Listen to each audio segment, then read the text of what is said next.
कहना चाहता हूं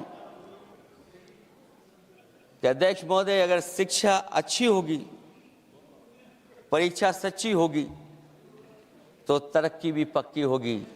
और ये तरक्की नहीं चाहते हैं, इसीलिए शिक्षा पर और परीक्षा पर हमला कर रहे हैं। मैं इन्हीं शब्दों के साथ अध्यक्ष महोदय आपका धन्यवाद देता हूं। और जो बिल लेकर के आए हैं आप, बिल तो 24 में भी लेकर के आए थे आप, जो 24 में बिल लेकर के आए, तो उसके बाद नीट परीक्षा का पेपर लीक क्यों हो गया, ये आप बता देना मंत्री जी। आपको एक कानून बनाने के बाद दूसरा कानून बनाना पड़ रहा है, ये क्या वजह है? और आपको मंत्री जी का स्वागत इसलिए करना पड़ रहा है कि आपको संकट से बचा लिया। और अगर अखिलेश जी तो समाजवादी है। मैं पूछना चाहता हूं कि छात्रों का आंदोलन के बाद सरकार उनका बात सुन के पार्लियामेंट में बिल लेके आता है, ये अच्छा है? या जो आंदोलन होता है तो उसको कुचलने के लिए देश में इमरजेंसी लगा देता है, वो अच्छा? आप बता दीजिए।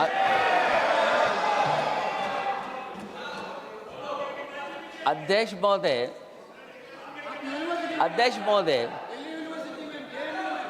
महोदय, मैं इमरजेंसी को तो नहीं देखा हूं, लेकिन इमरजेंसी में क्या क्या हुआ है वो अभी दिल्ली की राजधानी में भी देखने को मिल गया है। आंसू के गैस के गोले और लकड़ी में लगा हुआ कुछ कील का और कांटे की चीजें, उस समय करंट नहीं लगाया जाता था, इस बार करंट लगाया गया। तो ये इमरजेंसी के बराबर ही हुआ है हमला, कम नहीं है। इमरजेंसी से कम अन्याय नहीं कर रहे हैं आप लोग। और याद करिए अध्यक्ष महोदय, अगर इमरजेंसी इन्हें याद आ गई है, अगर इमरजेंसी अध्यक्ष महोदय ने याद आ गई है, तो इमरजेंसी के बाद भी परिवर्तन हुआ था और हमें भरोसा है कि इसके बाद भी परिवर्तन होगा। और अध्यक्ष महोदय, मैं आखिरी में कहना चाहता हूं, कानून से नहीं, नियत साफ होगी तब नीट का परीक्षा साफ होगी। सवाल कानून का नहीं है, आपकी नियत साफ नहीं है। और जिस समय आपकी नियत साफ होगी तो परीक्षा भी साफ हो जाएगी। और हमारे साथी जो कुछ और बातें उठा रहे हैं, आज मौका नहीं है, लेकिन आपको भगवान भी माफ नहीं करेंगे, क्योंकि आप चढ़ावा चोरी में शामिल हुए हैं। और चढ़ावा ही नहीं, जो गुप्त दान था वो भी चोरी हुआ है, गुप्त दान।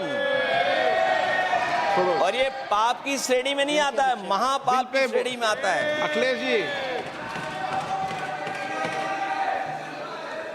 जी बिल पे। और अध्यक्ष महोदय, आखिरी में मैं इतना ही कहना चाहता हूं, शिक्षा की रक्षा के लिए जो आंदोलन हुआ है वो हमेशा आंदोलन जीतेंगे। बहुत बहुत धन्यवाद, बहुत बहुत आभार प्रकट करता हूं आपका। Shri Abhishek Banerjee. Thank you, sir. I rise here today to speak on the Public Examination Amendment Bill 2026. We support this bill, but I want to make it very clear in the beginning that just because we support this bill doesn't mean, or the government should